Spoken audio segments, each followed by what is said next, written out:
brought to you by How's That? First game free, download the app now. Right then, after a second place finish at the Players' Championship, often referred to as the fifth major in golf, joining us, the man of the moment, who's literally written the Cinderella story, that is Anirban Larry. Anirban, thanks so much for speaking to us. Firstly, I'd love to know, I know you've already got one gift in terms of a paycheck. The second gift came in terms of that kiss from your daughter, which I saw that visuals going viral, but now it's been close to 48 hours. Have you sat back and really, has it sunk in what you've managed to achieve? Yeah, I guess to some extent, yes. I think my brain goes back more to, some of the shots on that back nine that I could have hit better, some of the irons that I left out, maybe, a better approach shot on the 18th hole, or that chip somehow finding the bottom of the cup and going to a playoff, because I really wanted to win. I really enjoyed being out there and just being in the present and doing what I love. And yeah, definitely disappointed with not having gone one better. But in hindsight, and also, like you said, in the aftermath, talking to some of my family, my friends and people in India, and just seeing the reactions, seeing how many people stayed up and watched it into the wee hours of the morning. It's very satisfying. Fantastic. Considering that you're a Bengali who grew up literally in Bangalore, does it make it even more special that you got it in cold weather conditions that you're not used to? I believe at some point I was reading you're wearing 5 layers of clothes. Yes, well, the thing is, on Sunday morning when I started, it was -2 degrees. So, in fact, Saturday I didn't play. But in the afternoon, when the rest of the field had resumed their second rounds, I actually went out to the golf course with a duffel bag full of pretty much all my warm weather clothes. And between my caddy and I, we went to the back of the range and we were trying to figure out how am I going to layer tomorrow morning? Because like you correctly mentioned, I'm Bengali. And anything below 15 degrees is monkey cap weather for most of us. But no, I was actually experimenting with different layers. Eventually, by the end of the session, we decided on what 4 layers I could be most mobile in. And also mentally preparing for the fact that, it's going to be cold. I'm not going to have sensation in my fingers and my toes, and things are going to be hard. I'm going to hit some bad shots because of that. And I have to mentally accept it and move forward and not carry that baggage. And so there was a lot of preparation to that as well. And it's very pleasing having played in wet weather, cold weather, windy weather, start, stop, and also having to play 54 holes on Saturday and Sunday under the gun with all the eyes on you and leading, kind of leading from the front in the most elite field in the world, arguably. It's very satisfying to have played and kept my composure the way I did. I don't know if you've got time to read a lot of coverage on Indian media, but let me just tell you, majority of, the headlines are focusing on, the big payday for Anirban. He's going to get 17 odd crores. A lot of articles I read comparing, how much does an IPL player gets and how much is he going to get. But what does this tell you? What does this tell you? Do you think this is good? Maybe, these sort of comparisons, it'll help a lot of kids take to the sport of golf. It'll raise awareness. Or do you think it's a myopic view of looking at a sport? I think it's both. It's definitely a very myopic view of looking at the sport. I'll answer the slightly negative connotation of your question first, because it's a misleading figure. What we make is all we make. We don't have an IPL team paying for our hotels, paying for our travel, paying for our trainers, paying for our coaches, paying for everything else. I'm here by myself. I have to support myself completely. I'm an independent contractor. And of whatever I make, a large percentage goes to my caddy, my coach, my trainer, my whole team. It's not just something that I put in my pocket. So that's one aspect of it. But honestly, I don't even care about that, because like you said correctly, if just the right-hand column and the focus on it is going to get people to look at golf and have parents say, you know what, maybe my son should play this sport. Maybe he can make a living from doing this, and I'm going to support the fact that he loves it, and I'm going to give him what he needs or what she needs, then that's good enough for me. I think if the net outcome of this entire activity and even this media hype about that figure is that more people start playing the game and more golfers are created, especially at a young level, I think it's a great thing. I think it's a positive thing.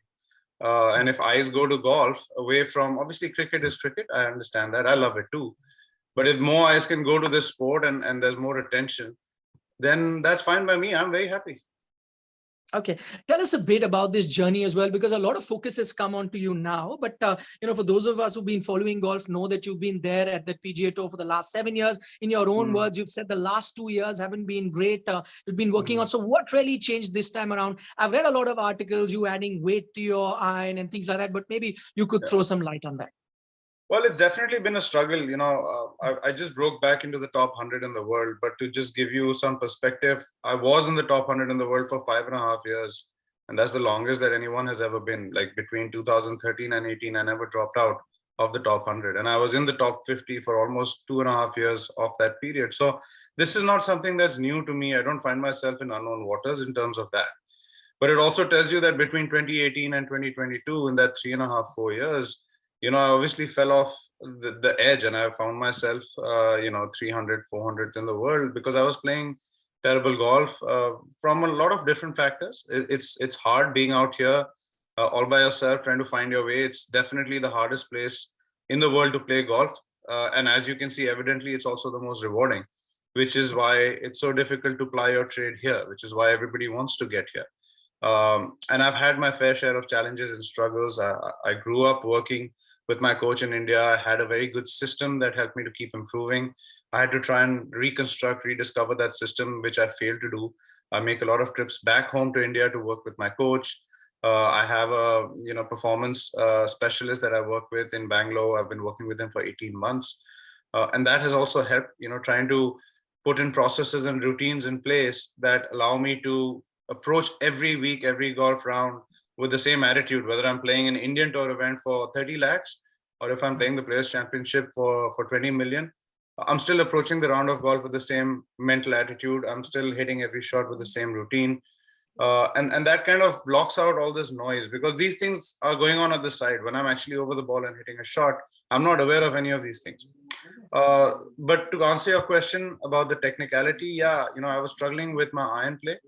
The other departments of my game have been in good health. I would say my putting has been excellent. My driving has been excellent.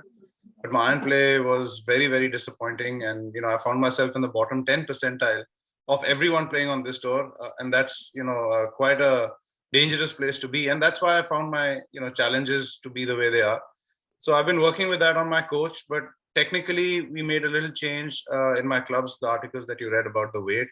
It just changes the balance. If I was to talk in cricket terms, all cricketers like a certain length, certain weight, they like the massness. So it's a very technical thing. With golf, it's even more so technical.